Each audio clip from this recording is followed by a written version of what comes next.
say that I'm now joined by Lord Nigel Dodds. Nigel, really good to see you this morning. Morning, Ari.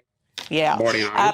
Nigel, we all remember when the Windsor Framework was published back in February of this year, and we were told that in a blaze of publicity that it was going to solve all the difficulties of the protocol. This report says something completely different. Tell us about it. Well, the report is the report of the Select Committee in the House of Lords on the protocol, now called the Windsor Framework, but essentially the same thing with a few tweaks. And it cuts through the hype and the spin that the government has launched around the Windsor Framework. It was launched, as you say, with great fanfare by the Prime Minister in February, but shrouded in ambiguity and misrepresentation ever since. The Commons was never allowed a proper vote and debate on the overall framework, just various statutory instruments. And this report cuts through all of that hype and spin, taking evidence from right across the board, businesses, stakeholders, politicians, and has come to some very serious conclusions, which I think will make very uncomfortable reading for the government, in that it confirms that whilst it may be better than the protocol, the original protocol as it was agreed, but of course that original protocol was never implemented. It had a lot of grace periods and easements because to implement it fully would have destroyed the Northern Ireland economy. But what it finds is that for many businesses, this Windsor Framework will be worse in terms of burdens and duties and red tape and costs than what we have in the current arrangements since Brexit. And that is something that should worry everybody in Northern Ireland, whether you're a unionist or a nationalist or whatever political persuasion you are. And Nigel, when I was reading through the report, which is quite a hefty report, and obviously there was a lot of work put into it, and as you say, you've heard from a wide range of people and taken a lot of evidence. One of the things that the Windsor Framework introduced was this concept of green lanes and red lanes. And in the report, it says, while the green lanes will benefit large retailers in particular, some retailers and other sectors may have to use the red lane. Explain that to us. Yeah, we have now this bizarre situation where goods moving within the United Kingdom have to go through these lanes, which is going to cause real problems. The FSB were criticising the situation the other day, saying that there was going to be a real problem come October when this is supposed to be coming into force. So people the only people who can use green lanes are really large retailers whose end destination for those goods is in Northern Ireland and who apply not for EU labels, but for virtually everybody else. Other retailers, manufacturers, meat for processing, grain to be used to feed animals. Vast swathes of goods coming from Britain to Northern Ireland have to use this red lane. And this red lane, what is it? It's a full customs checks documentation as if you were sending to the European Union.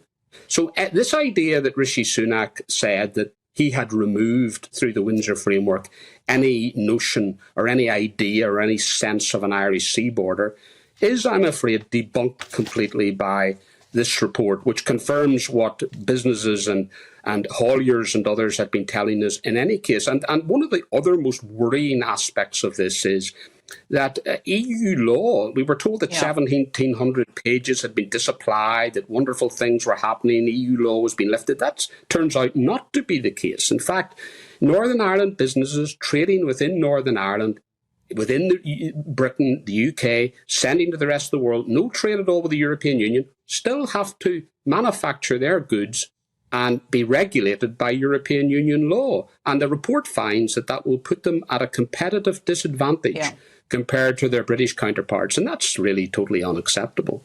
Well, there's the competitive disadvantage point and the fact that they're still under the jurisdiction of the court in Europe. But there's a democratic deficit issue as well, isn't there, Nigel? The fact that because we're in the single market for goods in Northern Ireland, we have to take the laws and regulations from the European Union. However, we have no democratic say in those laws at all. Yes, I mean, the report finds that there's no change whatsoever to the role and jurisdiction of the European Court of Justice of the European Union.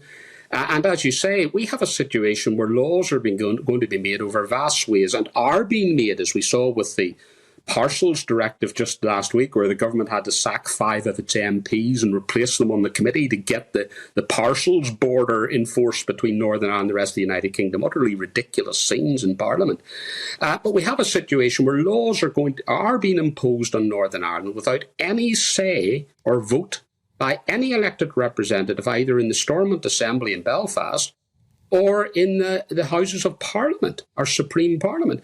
So this is a completely undemocratic situation, which should concern all politicians in Britain and Northern Ireland. And sadly, there are people who are cheerleading for the protocol, who said that it should be rigorously implemented, who seem to want to deny to themselves the powers that any Democrat should want, which is to make the laws and to set the laws for the people that they represent in the area that they represent. So it's a bizarre situation. We're fighting this cause for democracy and for the getting rid of this Irish Sea border, not just for unionists in Northern Ireland, who of course feel very strongly, but for everybody who, as we've seen from this report, are going to be disadvantaged as a result of this Windsor Framework.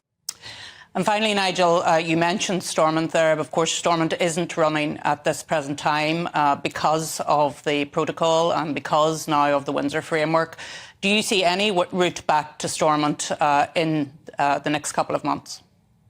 Well, look, all of us who are involved in politics, and you and I have been involved for a long time, want to see government restored in Northern Ireland if we possibly can. But the UK government has a mighty responsibility here. It gave pledges and promises to the people that it would get rid of this Irish Sea border, that it would deal with the democratic deficit and deal with diversion of trade and all these problems that are affecting us as a result of the protocol and this Windsor Framework. It is yet to deliver on that.